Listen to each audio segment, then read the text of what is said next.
Hello everyone. आज मैं share कर रही हूँ दालों से बड़ी बनाने की रेसिपी। और इन बड़ियों को बनाकर हम साल भर के लिए स्टोर भी कर सकते हैं। और जब भी आपको हरी सब्जी खाने का मन ना हो या फिर घर में कोई हरी सब्जियाँ ना हो, इन बड़ियों की सब्जी बना सकते हैं और ये खाने में बहुत टेस्टी लगती है। और इन बड़ियों को बनाना भी बहुत आसान है। तो चलिए रेसिपी को शुरू करते हैं। तो मैंने यहाँ पर 1 किलो धुली हुई मूंग दाल ली है। इस तरह से बिना छिलके वाली दाल मैंने ली है। और आधा किलो उड़द दाल ली है। दोनों दालों को हमें किसी बड़े बर्तन में निकाल लेना है और इन्हें एक बार पानी से धो लेना है ताकि इसके ऊपर जो डस्ट वगैरह हो वह निकल जाए। अब धोने के बाद में इन्हें हमें इस तरह से पानी भर कर रख देना है। तो इन्हें ढककर हमें रात भर के लिए छोड़ देना है। और दूसरे दिन आप देखोगे कि दाल अच्छी तरह से फूल गई है। इस तरह से दाल आसानी से टूट जाए उतना इसे हमें फुलाना है।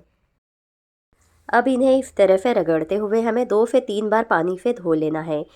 आप धुली हुई मूंग दाल और उड़द दाल की जगह पे छिलके वाली दालें भी ले सकते हो।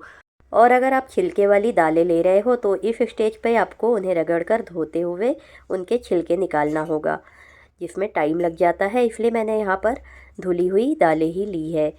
तो इस तरह से दालों को मैंने 3 बार पानी से धो लिया था। 3 बार धोने के बाद में मैंने एक बार फिर से इसमें साफ पानी डाल दिया है। और ये दाल हमारी साफ धुल गई है। अब इसे हमें पानी में से निकालना है। तो उसके लिए मैंने यहाँ पर एक जाली वाली टोकनी दी है और उसके ऊपर एक कपड़ा बिछा दिया है। अब टोकनी को मैंने एक स्टैंड के ऊपर रख दिया है और इस तरह से दाल को टोकनी में डालते जाना है। इसी तरह से सारी दाल को मैंने टोकनी में डाल लिया है। दाल को हमें 10 से 15 मिनट के लिए इसी तरह से छोड़ देना है ताकि इसमें का पानी निकल जाए।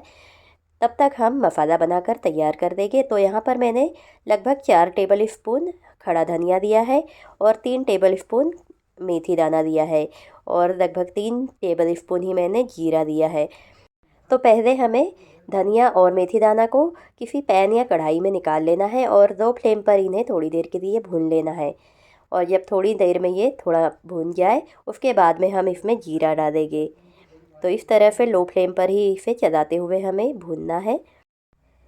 फिर 1 से 1.5 मिनट में ही ये मसाले भून जाएंगे। उसके बाद में हमें जीरा डाल देना है और लगभग आधा मिनट इसे और चला लेना है।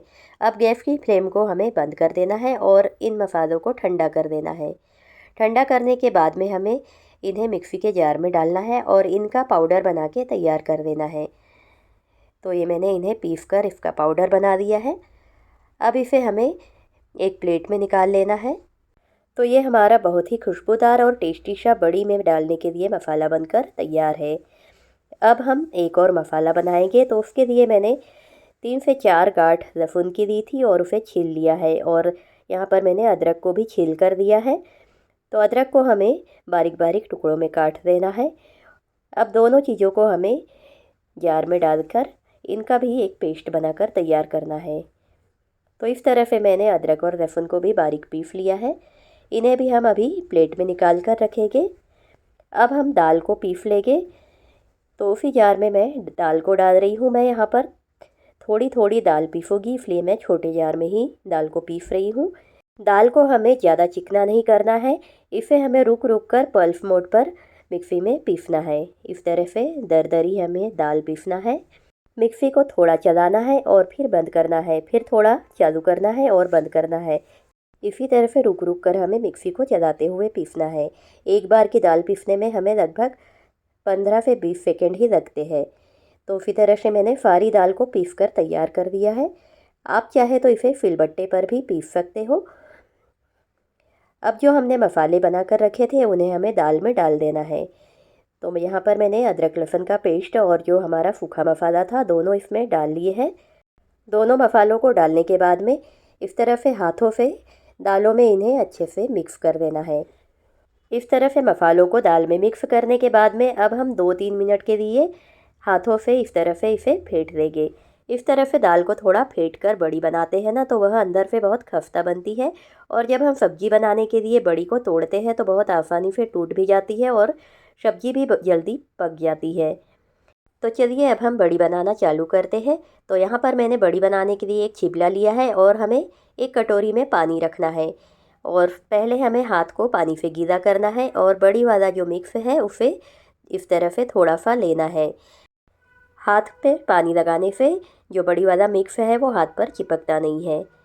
तो इस तरह से अब हमें छोटी छोटी बड़ियाँ इसके ऊपर तोड़ देना है। मैं यहाँ पर इस तरह बाँस के चिबले पर बड़ियाँ बना रही हूँ। यदि आपके पास में ना हो तो आप किसी भी बेडशीट पर या फिर चुन्नी पर भी बड़ियों को बना सकते हैं। प्लास्टिक पर आपको बड़ी बनाने की ज़रूरत नहीं है। कपड़े पर से भी आसानी से बड़ियाँ सूखने के बाद में निकल जाती है। तो इस तरह से हमें छोटी छोटी बड़ियों को तोड़ देना है। और जब हमारा हाथ का दाल वाला मिक्स ख़त्म हो जाए तब हमें वापस से हाथ को थोड़ा पानी लगाकर गीला करना है और उसके बाद में दाल वाला मिश्रण फिर से उसमें लेना है। तो इस तरह से करने से हाथ पर बड़ी का मिक्स चिपकता नहीं है। यदि आपको इस तरह से बड़ियाँ बनाना नहीं आता है तो आप पाइपिंग बैग में भरकर भी बड़ियों को बना सकते हो। तो ये हमारी सारी बड़ियाँ बनकर तैयार है। अब हमें इन्हें एक दिन के लिए धूप में सुखाने के लिए रख देना है। और जब एक दिन ये सूख जाए तब हमें इन्हें पलटा लेना है और पलटाने के बाद में फिर से इन्हें एक दिन की धूप दिखा देना है। तो इस तरह से 2 दिन मैंने बड़ियों को सुखा लिया था और सूखने के बाद में आप देख सकते हो उंगली से ही ये कितनी आसानी से टूट रही है। एकदम खस्ता बड़िया हमारी बनकर तैयार हुई है। तो चलिए अब मैं इनकी सब्जी बनाकर दिखा देती हूँ। तो यहाँ पर मैंने थोड़ी सी बड़िया दी है। अब इस तरह से मैंने एक कूटनी दी है और इन्हें हल्के हाथों से इस तरह से हल्का हल्का सा क्रश कर देना है। आप चाहे तो बिना तोड़े भी बड़ियों की सब्जी बना सकते हो। अब यहाँ पर मैंने एक कढ़ाई दी है और उसमें तेल डाल दिया है। 2 बड़े चम्मच मैंने यहाँ तेल डाला है। आप आपके हिसाब से तेल डाल सकते हो। जैसे ही तेल गर्म हो जाता है उसमें हमें आधा छोटा चम्मच जीरा डालना है और एक मीडियम साइज़ का प्याज मैंने यहाँ पर बारीक काट कर डाल दिया है। अब प्याज को मीडियम फ्लेम पर मैंने गोल्डन होते तक भून लिया है। और जैसे ही हल्का गोल्डन हो गया उसके बाद में अदरक और लहसुन का पेस्ट डाल दिया है। और जब अदरक लहसुन का पेस्ट भी लाइट गोल्डन सा हो गया है तब उसके बाद में मैंने यहाँ पर 8 से 10 कड़ी पत्ते डाल दिए हैं। अब सारी चीज़ें हमारी लाइट गोल्डन सी हो गई है। अब इसमें हमें मसाले ऐड करना है। तो मैंने आधा छोटा चम्मच यहाँ हल्दी पाउडर डाला है, 1.5 टेबल स्पून मैंने लाल मिर्च पाउडर डाला है और 1 टेबल स्पून धनिया पाउडर डाला है। सभी को मिक्स करने के बाद में थोड़ा सा पानी डालकर अच्छे से भून लिया है। और उसके बाद में जो हमने बड़ियाँ तोड़ कर रखी है उन्हें डालकर भी भून लिया है। अब इस तरह से 15 से 20 सेकंड के लिए हम चलाते हुए बड़ियों को भून लेंगे और उसमें पर्याप्त मात्रा में सब्जी पकने के लिए पानी डाल देंगे। बड़ी की सब्ज़ी पकाने के लिए पानी थोड़ा ज़्यादा डालना पड़ता है क्योंकि पकने के बाद में बड़ी का साइज दोगुना हो जाएगा। अब हमने इसमें स्वाद अनुसार नमक डाल दिया है और इसे ढककर 15 से 20 मिनट के लिए पकने के लिए छोड़ देना है। मीडियम फ्लेम पर मैंने 15 से 16 मिनट तक बड़ी की सब्ज़ी को पका लिया है। अब इसे हम चेक कर देंगे। तो इस तरह से चम्मच में देकर उंगलियों के बीच में रखकर इसे थोड़ा दबा कर देखेंगे। ये देखिए आसानी से बड़ी दब रही है, मतलब सब्ज़ी हमारी पक गई है। अब इसमें मैंने आधा छोटा चम्मच अमचूर पाउडर डाला है और 1/4 छोटा चम्मच गरम मसाला डाला है।